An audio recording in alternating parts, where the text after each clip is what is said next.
وإياك نستعين اهدنا الصراط المستقيم صراط الذين أنعمت عليهم غير المغضوب عليهم ولا الضالين. إلى حضرة النبي المصطفى سيدنا محمد صلى الله عليه وسلم وعلى آله وأصحابه وذريته وأهل بيته وأزواجه والخلفاء الراشدين ثم الآباء وإخوانه من الأنبياء والمرسلين والملائكة المقربين والعلماء والعاملين والشهداء الصالحين والأئمة المجتهدين جميع الأئمة ونفعنا بعلومهم وأتانا بركاتهم وأسرارهم واهدي لهم الفاتحة. أعوذ بالله من الشيطان الرجيم. الله رب العالمين الرحمن الرحيم مالك يوم الدين اهدنا الصراط المستقيم صراط الذين أنعمت عليهم لا جميع المسلمين والمسلمات مشايخ المغاربة ولمن له حقوق علينا مشايخنا والأسئلة لا غلوين على ما وسلم وصلاة النبي صالح الفاتحة.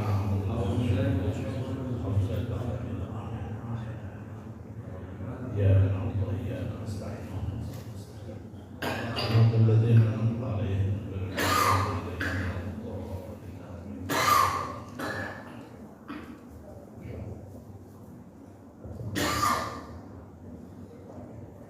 يا رب صل على محمد يا رب صل عليه وسلم يا رب صل على محمد يا رب صل عليه وسلم يا رب صل على محمد أشرف بدر في الكون أشراق يا رب صل على يا رب صل عليه وسلم يا رب صل على محمد أكرم داع يدعو إلى الحق يا رب صل على محمد يا رب صل عليه وسلم يا رب صل على محمد المصطفى الصادق المصدق يا رب صل على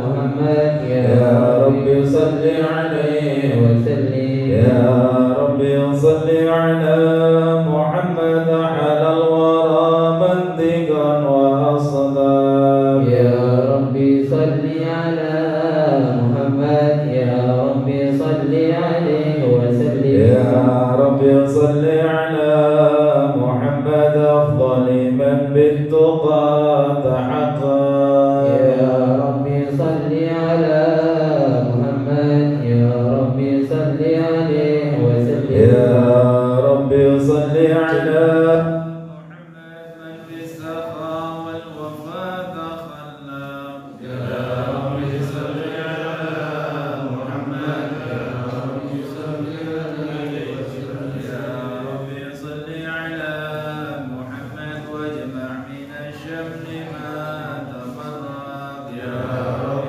صل على محمد يا رب صل عليه وسلم يا رب صل على محمد واصل وسهل ما قد تعوق يا رب صل على محمد يا رب صل عليه وسلم يا رب صل على محمد واصل وسهل ما قد تعوق يا رب صل على محمد يا رب صل عليه وسلم يا رب صل على محمد وافتح من الخير كل مغلق يا رب صل على محمد يا رب صل عليه وسلم يا رب صل على محمد وآله ومن بالنبي تعلق يا رب صل على محمد يا رب صل عليه وسلم يا رب صل على محمد وآله ومن للحبيب يعشق يا رب صل على محمد يا رب صل عليه وسلم يا رب صل على محمد ومن بحبل النبي توثق. يا ربي صل على محمد، يا ربي صل عليه وسلم.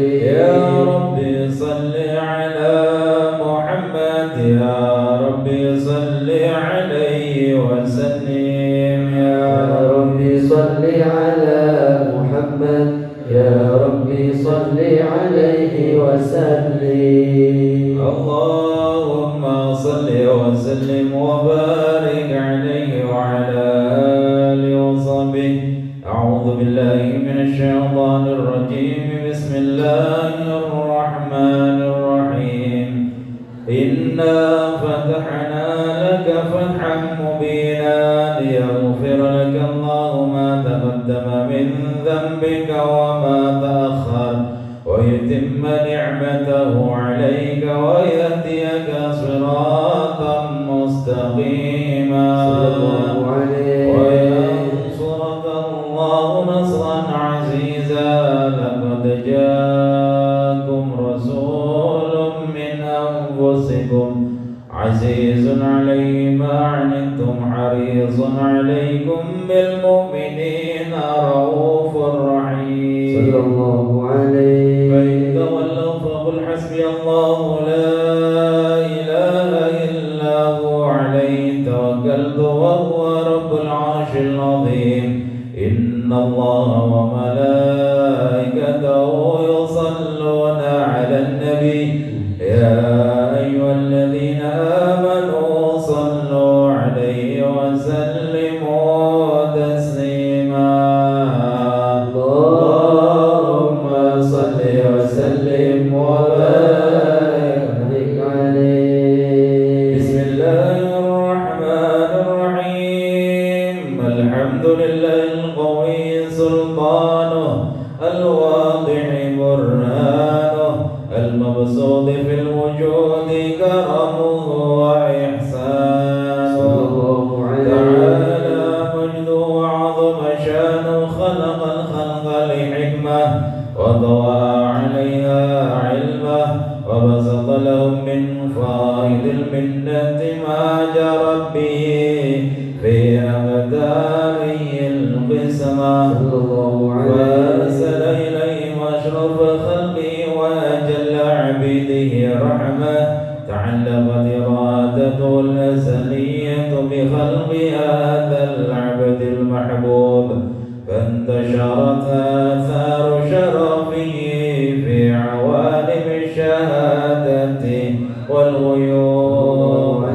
فما أجل هذا المن الذي تكرم به المنان، وما أعظم هذا الفضل الذي برز من حضرة الحسن صورة كاملة ظهرت في هيكل محمود فتعطرت بوجودها أكناف الوجود وطرزت برد العوالم بطراز التكريم. اللهم صل وسلم أشرف الصلاة والتسليم على سيدنا ونبينا محمد الرؤوف الرحيم. اللهم صل وسلم وبارك عليه.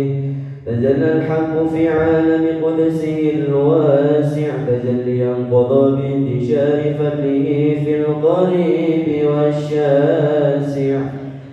فله الحمد الذي لا تنحسر أفراده بتعداد ولا يمل تكراره بكثرة تارودات، حيث أبرز من عالم الإمكان صورة هذا الإنسان ليتشرف بوجوده الثقلان وتنتشر أسراره في الأكوان. فما من سر اتصل به قلب منيب إلا من سوابق فضل الله على هذا الحبيب. يا لقلب سروره قد توالى بحبيب عم الأنام نوالا. جل من شرف الوجود بنور ومر الكون بهجة وجمالا والترق في الحسن أعلى مقام وتناهى في مجده وتعالى لاحظته العيون فيما اجتلته بشرا كاملا يزيح الضلالا وهو من فوق علم ما قد رأت رفعة في شؤونه وكمالا فسبحان الذي أبرز من حضرة الامتنان ما يعجز عن وصفه اللسان ويحال في تعقل معانيه الجنان انتشر منه في عالم البطون والظهور ما ملأ الوجود الخلقي نور فتبارك الله من إله كريم بشرتنا آياته في الذكر الحكيم ببشارة لقد جاءكم رسول من أنفسكم عزيز عليه ما عنتم حريص عليكم بالمؤمنين رؤوف رحيم ومن فجأته هذه البشارة وتلقاها بقلب سليم فقد هدي إلى صراط مستقيم اللهم صل وسلم أشرف الصلاة والتسليم على سيدنا ونبينا محمد الرؤوف الرحيم اللهم صل وسلم وبارك عليه.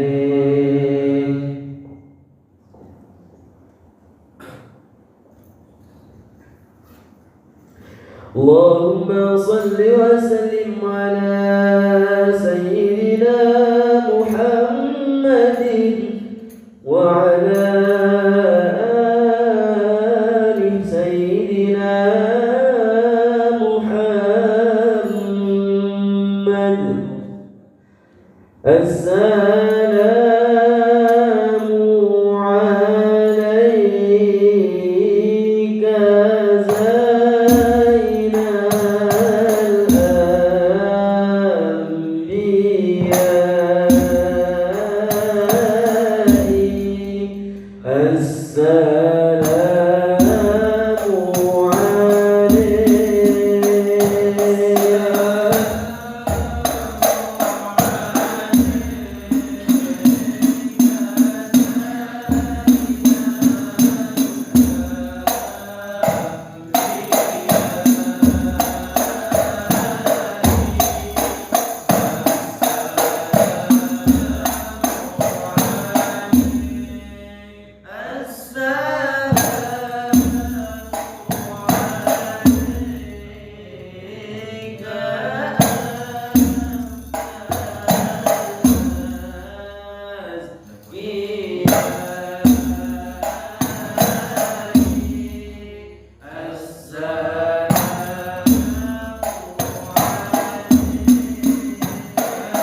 ومنذ علقت به هذه الدرة المكنونة والجوهرة المصونة والكون كله يصبح ويمسي في سرور وابتهاج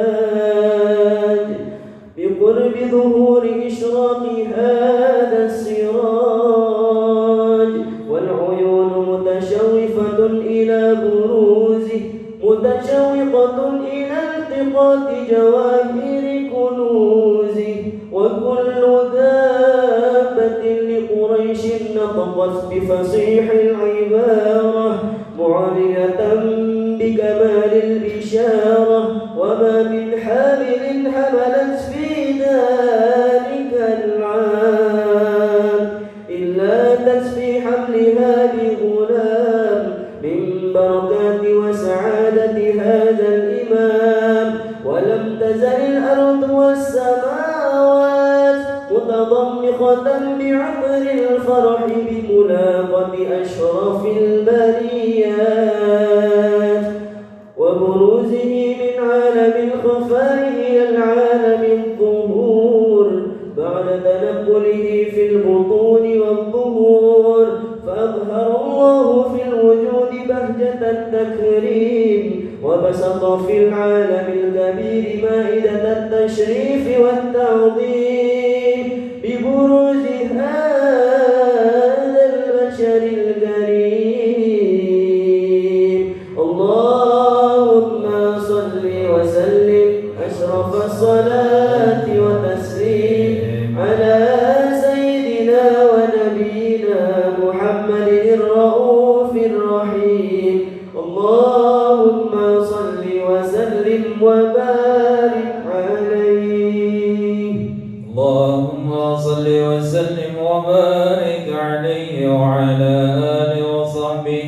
فحين قرب أوان وضع هذا الحبيب علنت السماوات والأرض نوما فيهن بالترحيب، وأمطار الجود الإلهية على أهل الوجود تثج، وألسنة الملائكة بالتبشير للعالمين تعيد. سبحان الله والحمد لله ولا إله إلا الله والله أكبر. سبحان الله والحمد لله ولا إله إلا الله والله أكبر. سبحان الله والحمد لله ولا إله إلا الله والله أكبر. والقدرة كشفت بناء هذا المستور ليبرز نوره كاملا في عالم الظهور، نورا فاق كل نور.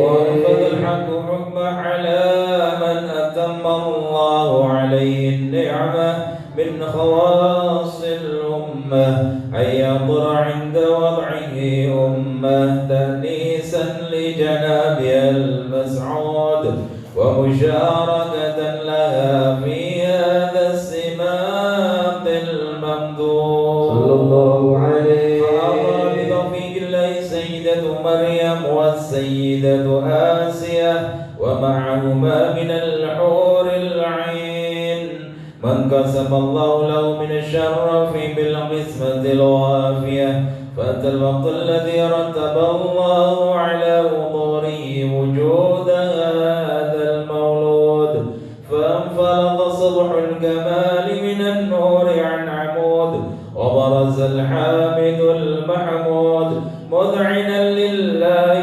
بالتعظيم والسجود. صلى الله على محمد صلى الله عليه وسلم. صلى الله على محمد صلى الله عليه وسلم.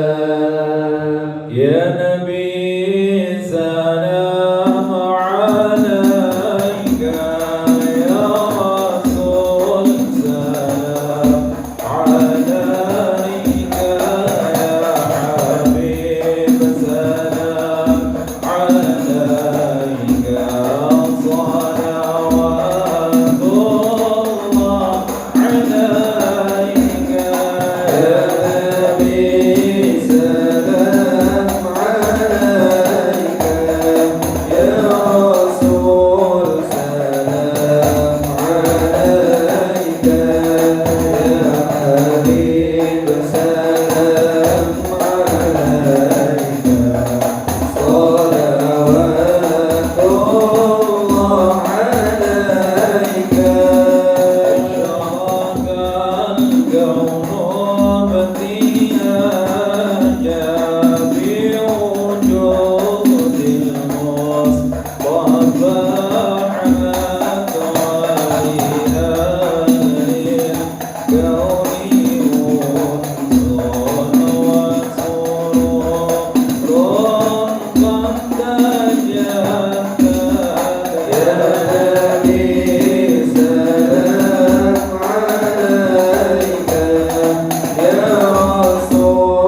أشرف الرسل محمد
para hadirin yang dimuliakan oleh Allah, hari kita dengarkan mau'izatul hasanah yang akan disampaikan beliau Kiai Haji Lutfi Sabri Arsi. Kepada beliau kami haturkan Allahumma salli ala sayyidina Muhammad.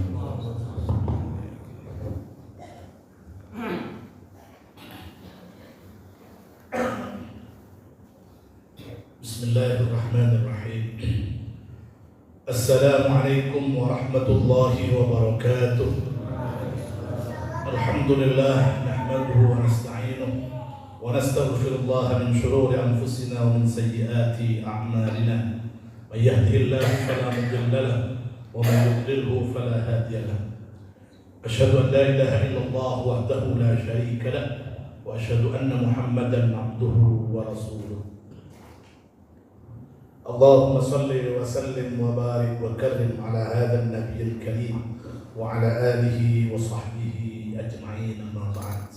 Hadratal muhtaramin, para alim, para kiai, tokoh masyarakat, segenap pengurus takmir Masjid Darussalam yang saya ta'zimi, hadirin hadirat yang dirahmati Allah Subhanahu wa taala.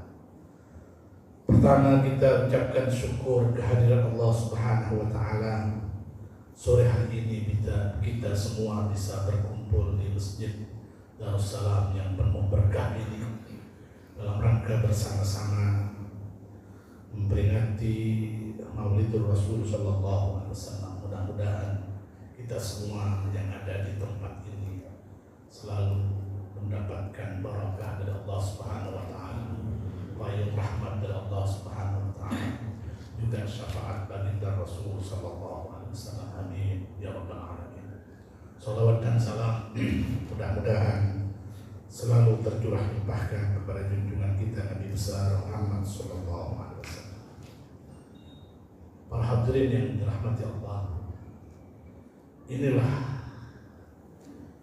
kandungan atau isi daripada Maulidur Rasul sallallahu alaihi wasallam yang dilaksanakan di banyak tempat, terutama oleh masyarakat atau orang-orang yang berfaham Ahlus Sunnah wal Jamaah. Kalau ada maulimo yang kita kenal, maulimo yang jelek, ada juga maulimo yang baik, seperti yang kita laksanakan sore hari ini.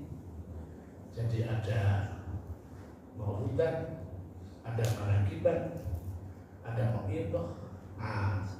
Biasanya habis mauidhah makan, mulai makan mulai. Itu biasanya. Jadi maulimonya begitu di mana-mana itu. Jadi hadirin yang dirahmati Allah, kita ini ya, hidup ini sesungguhnya tidak berlebihan apa yang disampaikan oleh Al-Imam Al-Busiri di dalam Burdah.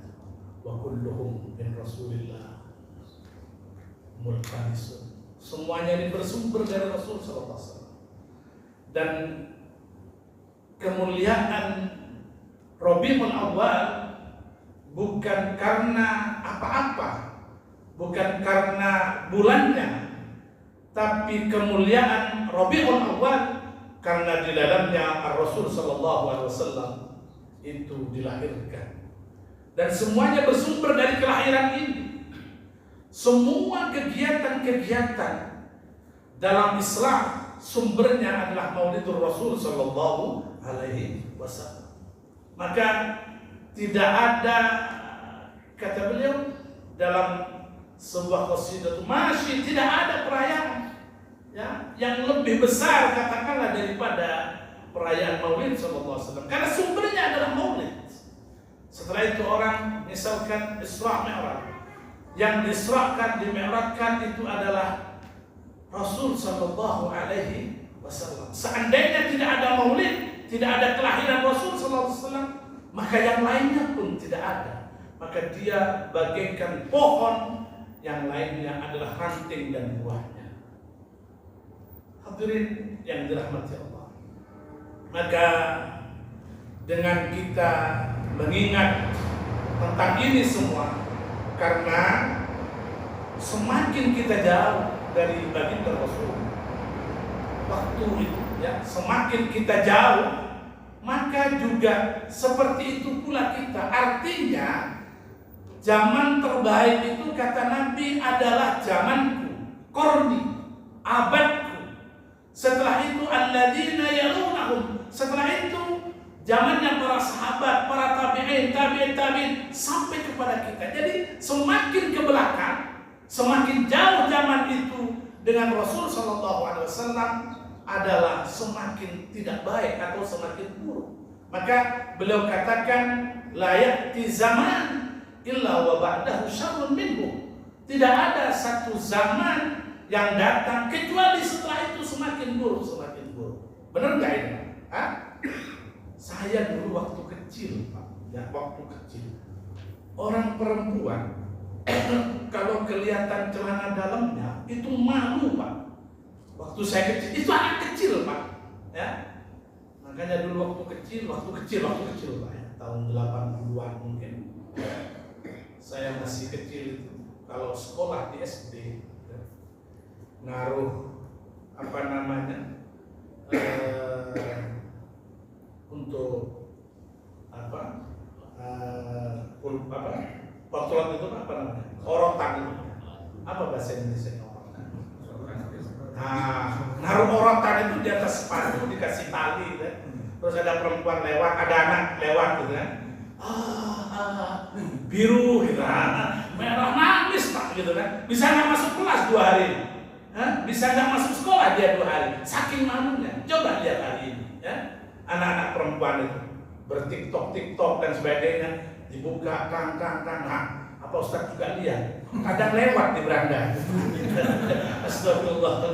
Maka kalimat ini benar, layak di zaman. Jadi semakin ke belakang itu semakin seperti ini, Pak.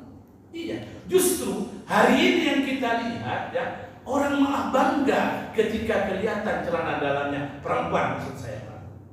Maka ketika sampai punya istri, punya anak, dijaga betul, tidak seperti itu. Karena saya ini rumah dekat pasar, Pak, ya, dekat pasar. Jadi saya setiap keluar rumah mau ke Jember misalkan, itu mesti melewati pasar. Kalau sudah pagi ramenya minta ampun pasar itu, Pak, ya. Dan kebetulan yang tumpah di jalan itu pasar malah tumpah di jalan. Ketika kita lewat, lihat kiri kanan gitu kan, ibu-ibu ya setengah tua, setengah muda lah ya, pasangan muda-muda ya, mereka jongkok sedikit gitu kan, yang ke atas itu yang namanya apa, kaosnya ke atas, terus celananya ke bawah, celana dalamnya yang ke atas. Jadi begitu jongkok sedikit, masya Allah, dan itu bangga hari ini. Nah itu, makanya dengan memperingati Maulid seperti ini, supaya agar kita kembali mengingat sosok luar biasa baginda Rasul sallallahu alaihi wasallam. Kita ini betul-betul berhutang kepada Rasul, bahkan apapun tidak bisa kita bayar. Ya, dari zaman yang namanya jahiliyah sampai zaman hari ini, zaman terang benderang. Dulu siapa? Perempuan itu tidak dihargai zaman jahiliyah. Bahkan diceritakan di dalam Al-Quran, ketika lahir perempuan, wajah-wajah mereka menghitam karena malu. Bahkan mereka dibunuh, anak-anak perempuan dibunuh atau dikuburkan hidup-hidup, saking merasa malu. Ini semua jasa baginda Rasul sallallahu alaihi wasallam. Maka bapak-bapak, ibu-ibu yang dirahmati Allah, hari ini kita merefleksi keberhasilan baginda Rasul sallallahu alaihi wasallam. Sampai sesukses itu beliau. Bahkan seorang orientalis sekalipun yang bernama Mikhail Had, dia mengarang buku 100 tokoh dunia, 100 tokoh paling fenomenal di dunia, paling berhasil di dunia.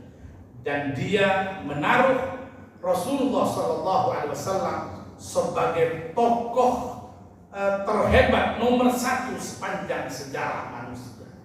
Kenapa sampai sesukses itu Rasulullah SAW? Inilah yang harus kita kaji bersama. Lihat bagaimana Rasulullah menjadi seorang pemimpin. Karena beliau adalah sosok yang luar biasa, sosok yang lengkap dalam diri beliau. Maka beliau katakan, ana awwalu fa'ilin ma amartukum bih. Ketika beliau menjadi pemimpin, aku orang pertama yang akan melaksanakan atas apa yang aku bebankan kepada kalian. Jadi beliau memerintahkan kita satu syariat. Syariat itu tidak akan beliau sampaikan kepada umat ini kecuali beliau telah melakukannya. Ini kan hari ini pemimpin-pemimpin kita, ya, pemimpin-pemimpin kita ketika pemilu, ya, fotonya kadang, mohon maaf, fotonya ditaruh di mana-mana, kadang kakinya di atas, terus kepalanya di bawah, ditulis setelah itu, jungkir balik demi rakyat. Akan begitu kadang, Pak. Tapi buktinya Masya Allah, dan ya, para rakyat yang miskin, jelas rakyat jelata yang miskin semua kena pajak. Sementara dia sendiri bebas dari pajak. Ini kan aneh, Pak. Padahal Rasul katakan, ana awwalu fa'ilin, aku yang pertama. Harusnya kalau rakyat kena pajak, dia yang pertama kena pajak. Kenapa bisa terjadi begini, Pak? Ya, bangsa kita yang makmur ini, ya, sampai ada kalimat tongkat ditancap itu bisa jadi tumbuhan. Saking makmurnya bangsa ini. Semua mengakui tidak ada bangsa sekaya bangsa Indonesia. Apanya? Sumber daya alamnya. Tapi hari ini kenapa rakyat kita seperti ini? Jawabannya apa? Karena dalam diri manusia ada satu sifat yang namanya keserakahan atau rakus. Padahal coba Rasul itu katakan kita ini butuh apa dalam hidup ini, gitu kan? Beliau katakan, man kana aminan fi sirbi, siapa yang aman di tengah kaumnya, aman dia, Pak. Yang pertama yang penting aman. Kata Nabi begitu. Aman itu ya maksudnya tidak ada perang, itu namanya aman. Kita kan tidak ada perang. Dengan tetangga bagus, itu namanya aman, ya. Aman. Suami istri bagus, udah tukaran dok, gitu Pak, ya. Itu namanya tidak aman, Pak, kalau tukaran dok. Pagi tukaran, siang tukaran, malam tukaran, tak nyapa keluar setelah itu. Waduh, itu kiamat itu. Tapi kadang kalau suami istri perlu kadang bertengkar sesekali. Apa? Untuk menghangatkan suasana. Iya, Pak. Kalau nggak ada tukarannya itu, waduh, itu dingin, Pak. Suasananya, Pak, dingin. Ya, nggak perlu sampai ikut jamaah tabligh, nggak perlu. Bukan saya menyalahkan jamaah tabligh. Kadang orang-orang ikut jamaah tabligh setelah saya tanya, kenapa Ustaz sampai ikut furud 3 hari? Ya itu tadi, untuk menghangatkan suasana. Jadi setelah pulang 3 hari itu, Pak, suasana jadi hangat, kayak temanten anyar lagi.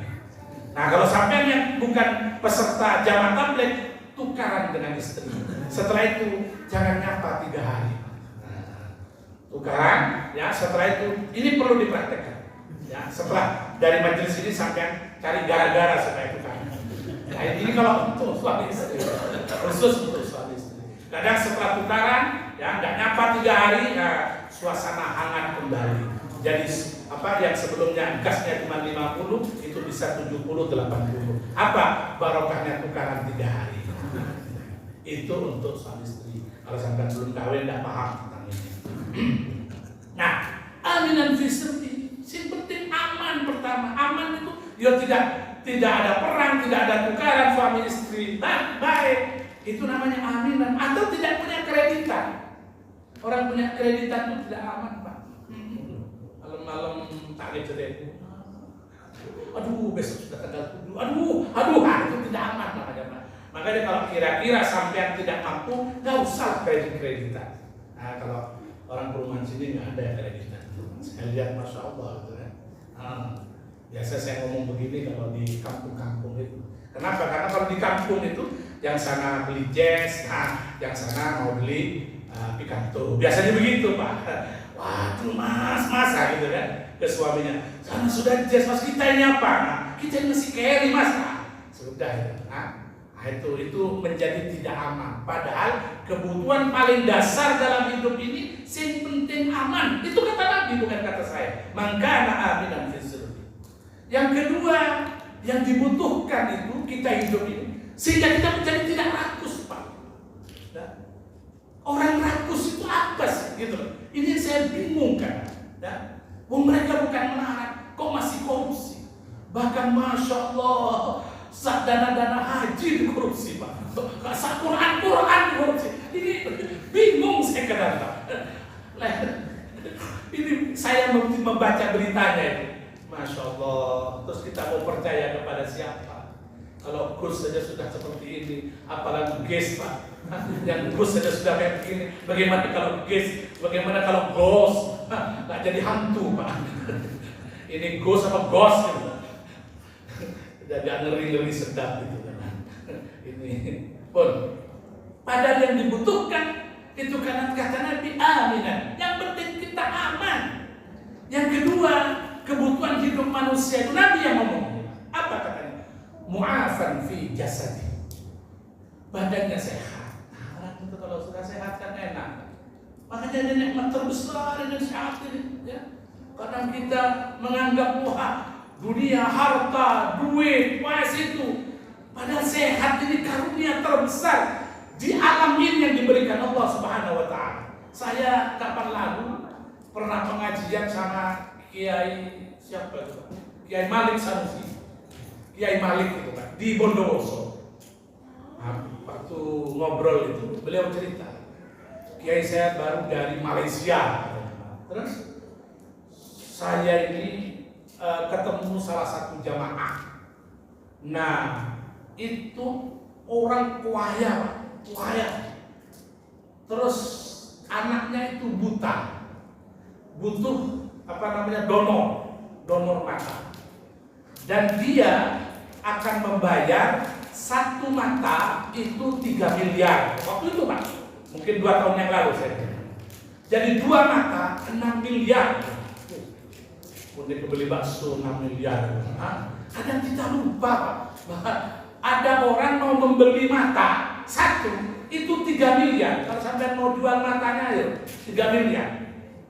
3 miliar itu kalau dibelikan Pajero itu bisa dapat berapa Pak? Kalau 500 jutaan dapat 6 Pak. 6 Pajero. Satu Pak. Kalau 2 12 itu Pak. Sampai bayangkan betapa kita kayanya. Cuman kadang kita lupa bersyukur gitu.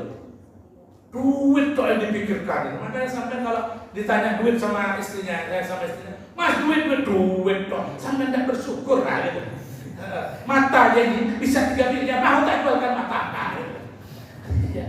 Makanya Quran itu ingatkan kepada kita, wa fi anfusikum, di dalam diri kalian, afala tubsirun, tapi kalian tidak melihat. Di dalam diri kalian, coba rambut ini Pak, kalau kita biarkan dia terus memanjang Pak, terus memanjang. Tapi ada ini juga rambut tidak pernah kita cukur, tapi tidak pernah dia memanjang. Namanya rambut alis, ya Pak. Di sini kelihatan betapa kita seandainya alis ini panjang seperti rambut, kalau kita biarkan, sudah kayak apa kita ini? Lah kayak gondruwo kita ini. Coba sampai bayangkan betapa dahsyatnya pemberian Allah kepada kita. Coba, itu baru di sini Pak. Apalagi kalau terus ke bawah, John misalkan, umur saya sekat setong, ada kilometer setengah. Terus lebarnya apa Mas Pak? Nah itu sampai dan bayangkan kemana-mana. Artinya untuk bersyukur gitu. Fi anfusikum, di dalam diri kalian. Nah, jadi akhirnya yang jadi pejabat baru ingat nih, ya, baru mengingat ya buat apa sih nanti badan ini sehat sehingga kita bisa bergerak, kita bisa ini dan sebagainya. Kenapa? Karena kita sehat, gitu. Maka kesehatan itu anugerah terbesar di atas bumi ini yang diberikan oleh Allah. Maka kesehatan ini harus kita jaga. Kenapa? Karena dia menjadi modal terbesar kedua dalam kehidupan ini, yaitu sehat.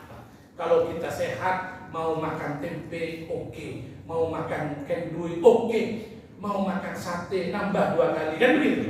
Kenapa sehat? Kalau kita nggak sehat, makan ini nggak bisa karena asam urat. Semakin tua biasa gitu, Pak. Makan kacang nggak bisa, makan ini nggak bisa. Baru terasa. Dan manusia itu tetap yang harus kita buang adalah keserakahan. Yang ketiga yang dibutuhkan kita dalam hidup ini, kata Nabi, apa? Yang ketiga, indahu qutu yaumihi. Ada yang dimakan hari itu. Dan sehari besok, hari itu ada yang dimakan. Itu kata Nabi, faka'annama hizat dunya, seakan-akan dia ta'il dunya, seakan-akan dia dituangkan dunia bihadafiriha, dengan perhiasan-perhiasannya. Jadi aman, sehat, ada yang dimakan hari itu. Kalau nggak ada yang dimakan, ya datang ke rumah tangga dan jangan pulang sebelum dikasih makan. Itu sudah. Kalau nggak ada yang dimakan hari itu, misalkan kalau hari ini sebelah kanan rumah, besok sebelah kiri rumah. Nah, besoknya lagi depan rumah, besoknya lagi belakang rumah. Hari keempat balik lagi, ya, kan? Ada terus akhirnya. Itulah hidup. Sesimpel itu. Kenapa kok masih terjadi korupsi? Satu jawabannya karena kita punya satu sifat dalam diri kita yang namanya keserakahan. Itulah kepemimpinan Rasul Sallallahu Alaihi Wasallam. Jadi beliau itu pemimpin. Harusnya kalau kita mau mengcopy paste kehidupan Rasul Sallallahu Alaihi Wasallam, bagaimana beliau memimpin? Begitulah beliau memimpin. Ya. Dia katakan, ana awwal fa'ilin, saya orang pertama yang melaksanakan atas apa yang aku bebankan kepada kalian. Bangsa yang besar ini, Pak, ya, harusnya kita ini berada dalam kemakmuran. Seharusnya. Saya kemarin diundang kepala desa isi tentang selamatan desa. Bangsa kita ini bangsa yang besar, bangsa yang kaya, ya. Nikel kita sekian, masya Allah. Ya, saya barusan dapat informasi di media sosial bahwasanya di Dompu itu ada emas 2 miliar ton. Saya bayangkan, Pak. Coba satu daerah Dompu, satu kecamatan itu di Dompu di NTB sana ada emas 2 juta miliar ton. Sampai bayangkan betapa kayanya bangsa ini. Tetapi kenapa kok seperti ini keadaannya? Kenapa kok pajak kok? Ya, bahkan APBN itu 80% itu dari pajak.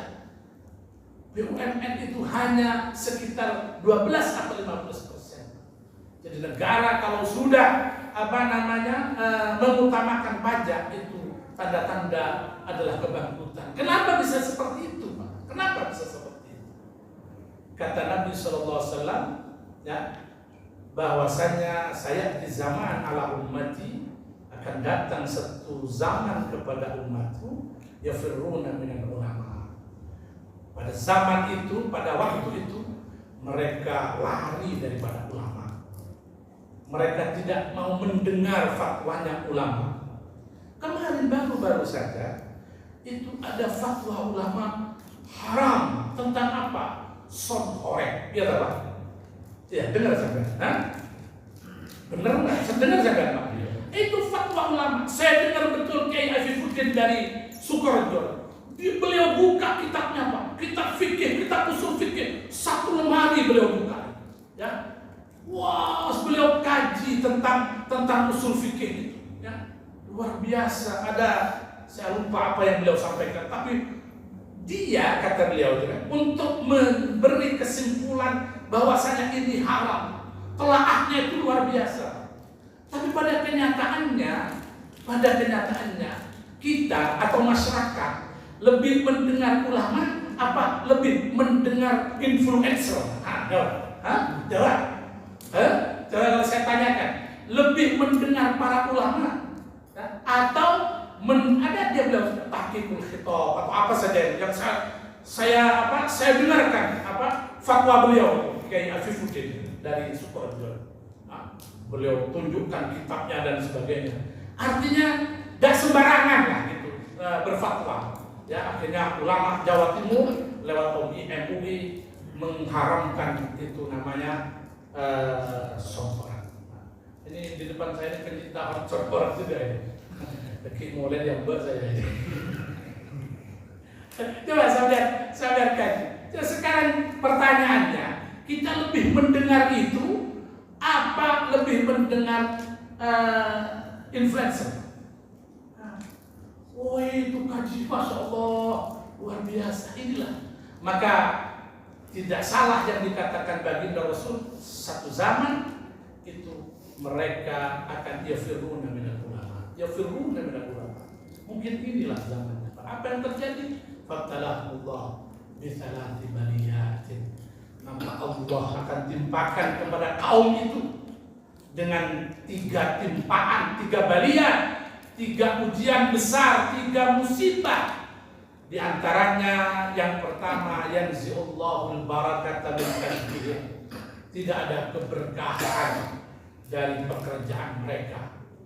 Kita negara ini kaya, ya, sumber daya alamnya luar biasa. Kita punya nikel, kita punya emas, kita punya macam-macam batu bara. Saya pergi ke Kalimantan, itu batu bara luar biasa, berhektar-hektar, ribuan hektar.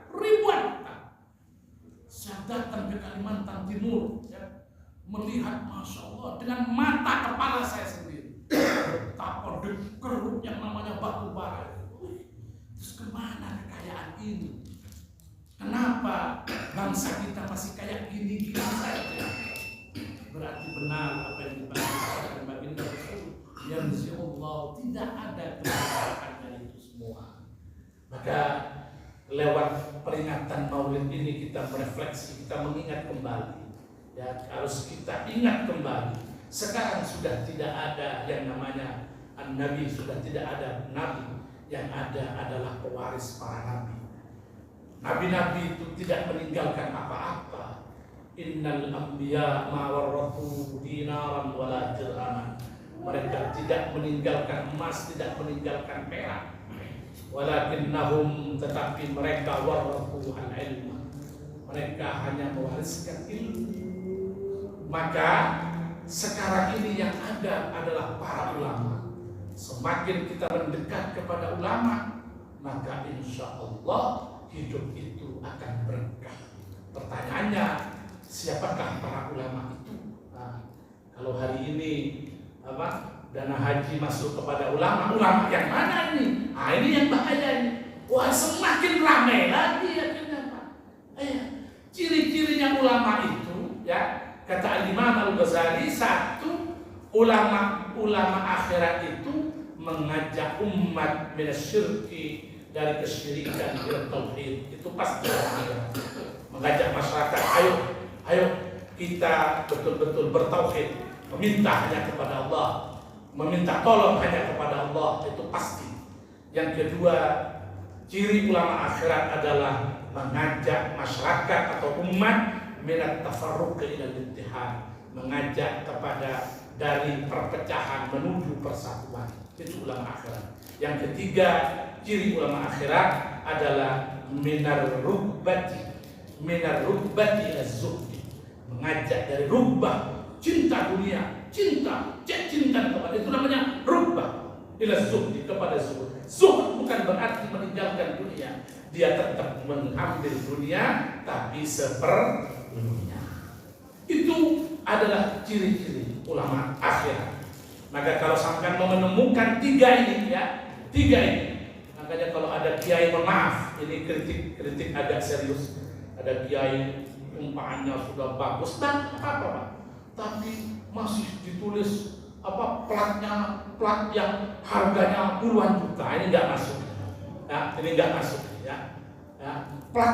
Platnya bisa puluhan juta. Ini apa-apaan kayak begini, ya. Kalau melevelkan dirinya ustaz, dirinya kiai, dia memang butuh mobil yang bagus itu, dia butuh. Kenapa? Karena mobilitas dia, ini tidak ada masalah, ya.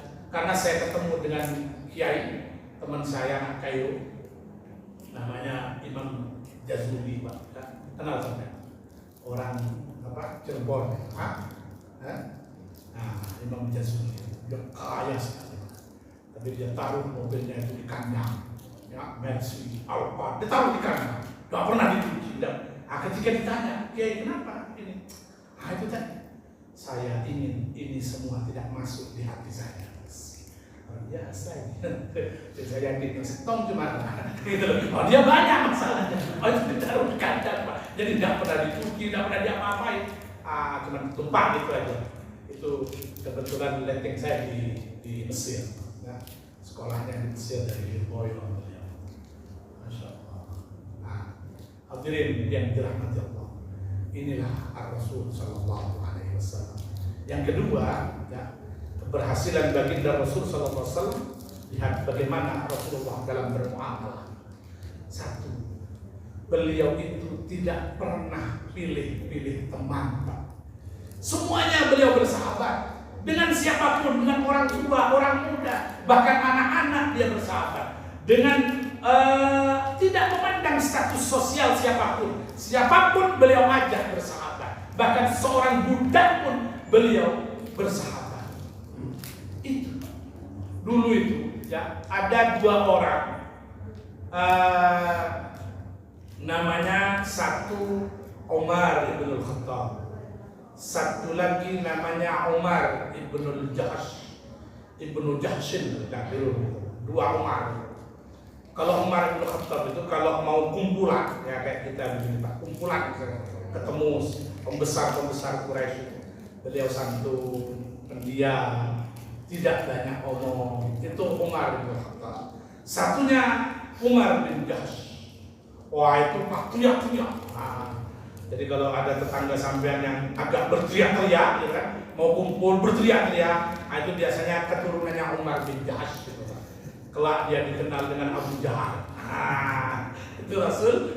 Tapi berdoa beliau, Pak. Rasulullah berdoa, ya Allah, Allahumma a'izzal Islam ya adil umarain. Ya Allah, muliakan Islam dengan salah satu umat. Akhirnya Allah memberikan hidayah kepada Umar bin Khattab. Jadilah beliau sahabat utama baginda Rasul Sallallahu Alaihi Wasallam. Jadi begitulah Rasulullah. Kalau kita mengcopy paste Rasul, harusnya kita ini kalau mau berteman, kalau mau bertetangga, kalau mau bersosialisasi, hendaknya kita jangan pernah melihat status sosial seseorang.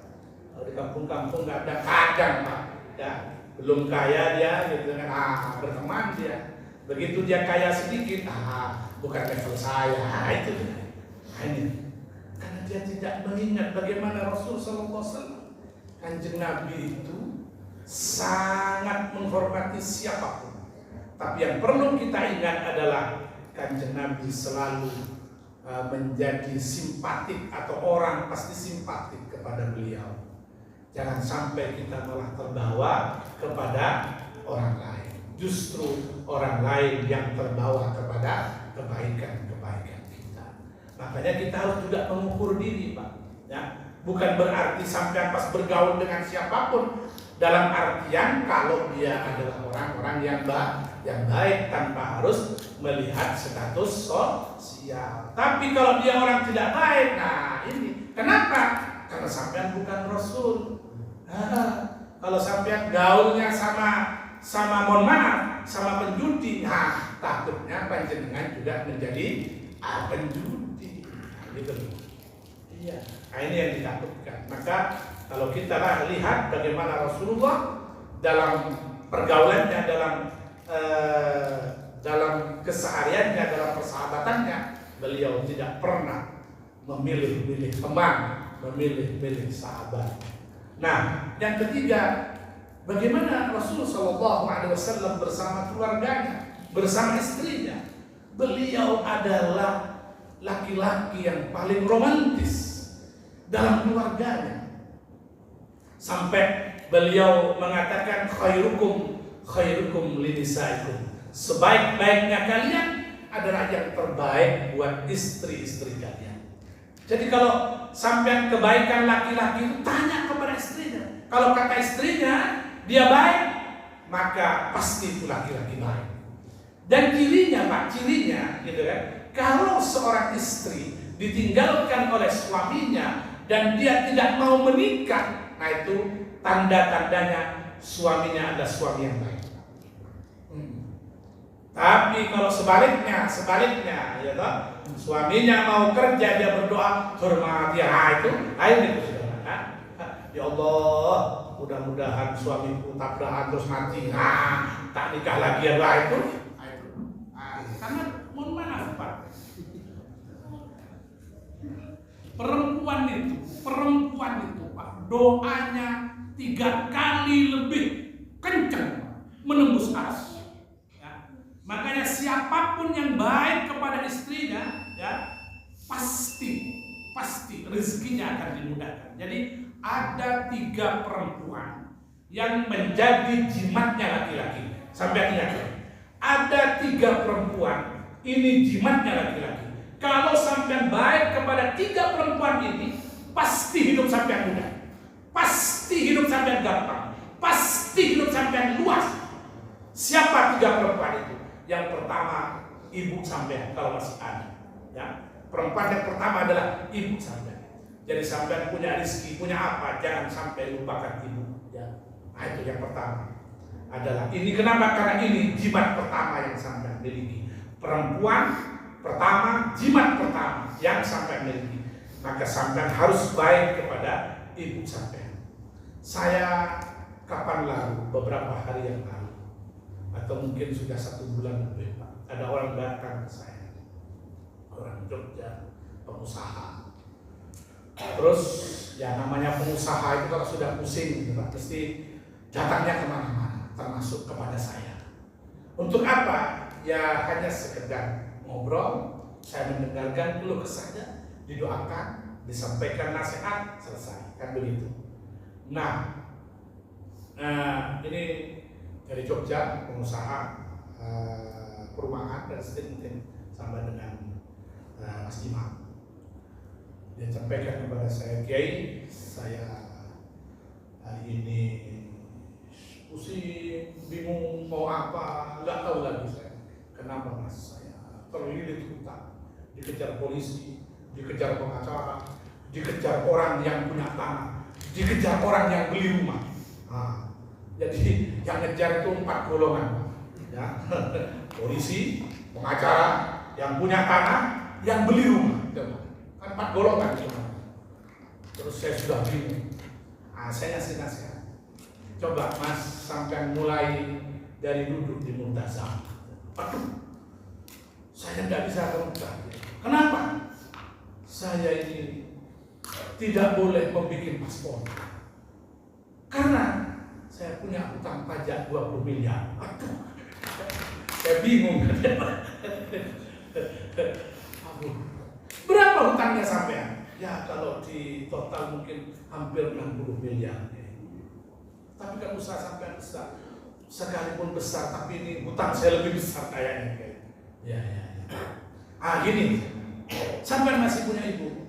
Masih. Nah, coba sampean minta maaf sama ibu. Bener ya. Saya sudah 8 tahun tidak pernah ketemu ibu saya, kan? 8 tahun tidak pernah ketemu ibunya, Pak. Dan bayangkan.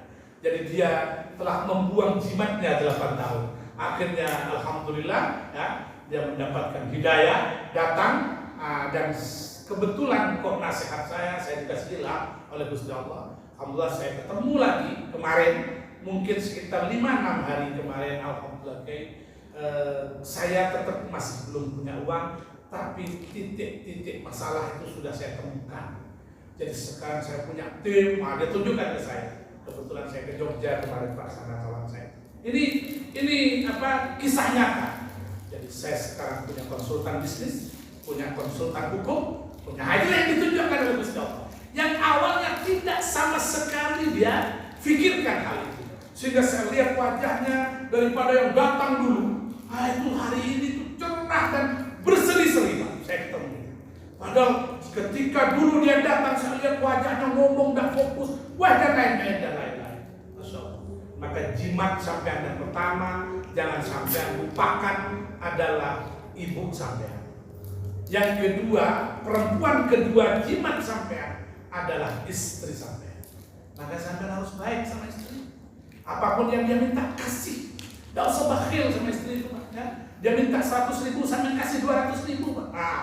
Itu. Mas, 100.000 dong. Ini 200. Coba lihat rezekinya sampean setelah itu. Tidak usah khawatir. Doa dia 3 kali lebih cepat menembus ars daripada doa kita. Itu doa-doa perempuan yang solihah. Kalau istrinya sampai tidak solihah, jadikan dia perempuan yang solihah. Itu tugas kita. Itu tugas kita. Dia adalah zimat kita yang kedua. Jadi kalau sampai baik sama ibu, baik sama istri, yang ketiga adalah baik sama anak perempuan. Sampai Nabi mengatakan, man kana lahu thalatha banatin, siapapun yang memiliki 3 anak perempuan, fa'addabahunna, terus adabnya dibaguskan oleh bapak ini, oleh bapaknya ini, wa ahsana ilaihinna, dan dia berbuat baik kepada ketiganya. Bajunya dibaguskan, makanannya dibaguskan, pendidikannya dibaguskan. Itu namanya ahsana ilaihinna. Jaminan Nabi sallallahu alaihi wasallam, dakhala al-jannah, dia masuk surga, dijamin masuk surga. Ada sahabat keterangan hadis ya, bertanya, kaifa in kana lithnain ya Rasulullah, bagaimana kalau cuma punya anak 2 ya Rasulullah, perempuan? Walau kana lithnain, kata Nabi, sekalipun cuma anak 2 perempuan. Sampai ada di keterangan hadis itu, Pak. Seandainya ada yang lagi yang bertanya, bagaimana kalau cuma 1 ya Rasulullah, kaifa in kanatil wahidah? Maka Rasul pasti akan menjawab, walau kanat wahidatan, sekalipun anak perempuanmu hanya 1, dia kunci surga. Makanya kalau anak sampean harus jaga betul, apalagi di zaman sekarang, Pak. Masya Allah, hari ini kita punya berita yang mengejutkan ya. Orang Lamongan, perempuan, bapaknya jualan sempol. Masya Allah, biar berubah dia statusnya. Akhirnya dia punya anak perempuan, disekolahkan, dikuliahkan di Madura. Akhirnya kenal dengan laki-laki. Oh, hidup tanpa pernikahan, tanpa ikatan pernikahan, alias kumpul kebo. Apa yang terjadi? Dipotong-potong hampir 500 potong, Pak. Ya toh? Dengarkan berita ini, Pak. Makanya betapa sulitnya menjaga anak perempuan itu, Pak. Sesibuk apapun jenengan, maka yang paling baik itu perempuan itu, anak perempuan itu, Pak. Ya, yang paling baik cepat-cepat dinikahkan kalau memang waktunya menikah. Ya, itu ada hadis itu mengatakan al-ajalatu minasyaitan, tergesa-gesa itu adalah perbuatan setan, illa fi 5 mawadhi', kecuali di 5 hal, di 5 tempat. Apa? Salah satunya adalah menikahkan anak perempuan. Tergesa-gesa dalam hal itu. Kenapa? Karena menjaga anak perempuan itu, Masya Allah, luar biasa susahnya, Pak. Hari ini kita dikejutkan dengan berita itu. Saya lihat bapaknya jualan sempol. Dia pengen keluarganya ini baik, status sosialnya naik, ekonominya bagus. Akhirnya dia berusaha memuliakan anaknya, dikuliahkan di Universitas Unudor di mana? Madura. Di situ dia kenal temannya. Akhirnya hidup tanpa ikatan suami istri. Terus terjadi pertengkaran, dipotong-potong sampai ratusan. Bukan hanya 10-20 ya, kalau nggak keliru kata polisinya aja, Masya Allah, mau dijadikan rawon ini kayaknya, Pak, ya? Sampai 500 potong lebih. Ini mengerikan berita. Makanya padahal anak perempuan itu adalah zimat kita sebagai laki-laki ya, dia adalah kunci surga kita. Makanya siapapun kita laki-laki yang baik kepada 3 perempuan ini, pasti hidupnya akan dimudahkan oleh Allah. Ini betul-betul sampean ingat kalimat ini, Pak. Siapapun yang berbuat baik kepada 3 orang perempuan ini, pasti akan dimudahkan hidupnya oleh Allah Subhanahu wa Ta'ala. Bukan berarti yang laki-laki terus sampean pukuli, enggak, Pak. Ya, dalam artian jangan sampai menyakiti 3 hati perempuan ini. Kenapa? Karena dia zimat kita laki-laki. Yang terakhir, Pak, yang terakhir. Nah, ini sudah jam 5. Bagaimana Rasulullah kaitannya atau hubungannya dengan Allah?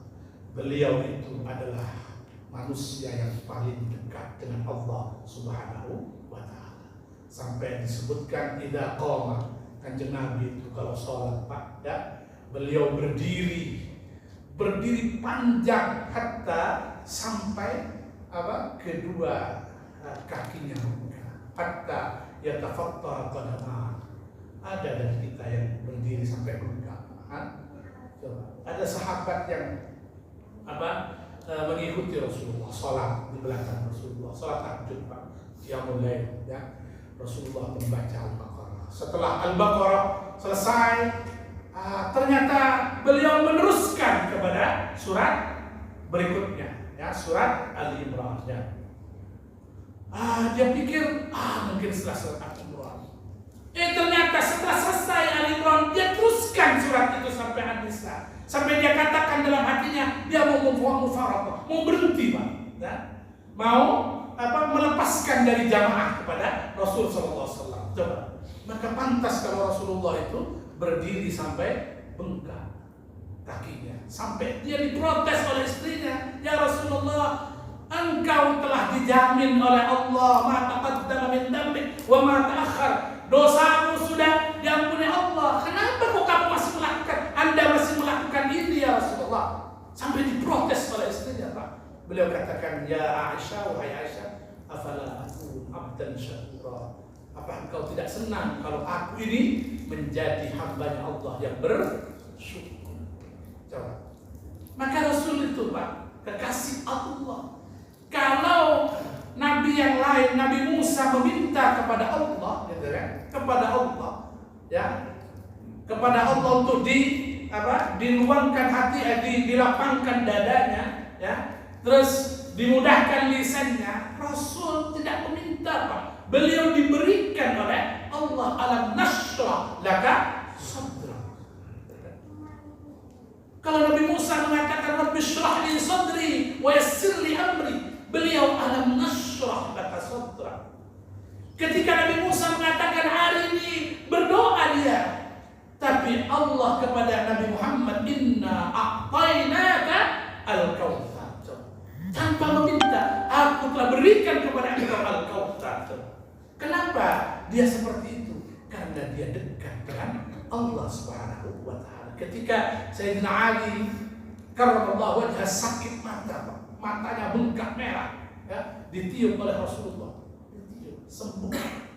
Ada sahabat yang tangannya putus disambung oleh Rasulullah, didoakan oleh Rasulullah, kembali seperti sedia kala. Dan orang-orang kekasih Allah itu ketika berdoa, saya membaca satu buku karangan seorang wartawan namanya, bercerita tentang karomahnya Kiai Khalil Bangkalan, surat untuk anjing hitam. Sampai lihat buku itu, surat untuk anjing hitam, ya. Beliau itu, ya, Kiai Khalil itu, ya, ada orang sakit mata, ya, sakit mata, sakit perut, seingat saya begitu. Beliau hanya membaca Allahumma sholli ala Muhammad setelah bismillah, ditiupkan ke matanya, besoknya sembuh Pak. Ini pernah saya coba, ada tetangga juga sakit mata, John Burr, kenapa ya? Ini kenapa? Ini pertanyaannya Pak. Ini pertanyaan, Masya Allah. Makanya penentu keberhasilan Rasul Sallallahu Alaihi Wasallam yang paling menentukan adalah kedekatan dia dengan Allah Subhanahu wa Ta'ala. Maka hal-hal inilah yang akan menyebabkan keberhasilan kita dalam hidup ini, ya. Insya Allah kalau kita tidak, kita mengikuti apa yang telah Rasulullah jalankan dalam kehidupannya, maka kehidupan ini akan menjadi kehidupan yang menyenangkan, sehingga pada masanya kita dipanggil Allah dengan kalimat ya ayyatuhan nafsul mutmainnah. Pada masanya kita dipanggil Allah dengan jiwa yang tenang. Setelah kita melaksanakan semua yang telah Allah perintahkan kepada kita di muka bumi ini, kita akan dipanggil dengan jiwa yang tenang, yang pada akhirnya kita akan udkhuli fi ibadi wadkhuli jannati. Itulah yang paling paripurna. Mudah-mudahan kita semua mendapatkan keberkahan dari kumpulan kita pada sore hari ini, dan kita selalu mendapatkan, besok kita mendapatkan syafaat besar baginda Rasul Sallallahu Alaihi Wasallam. Amin amin ya rabbal alamin. على هذه النية وعلى كل نية صالحة. الفاتحة. أعوذ بالله من الشيطان. الحمد لله. إياك نعبد وإياك نستعين. استقيم صراط غير المغضوب عليهم. اللهم صل على سيدنا محمد وسلم. الحمد لله رب العالمين.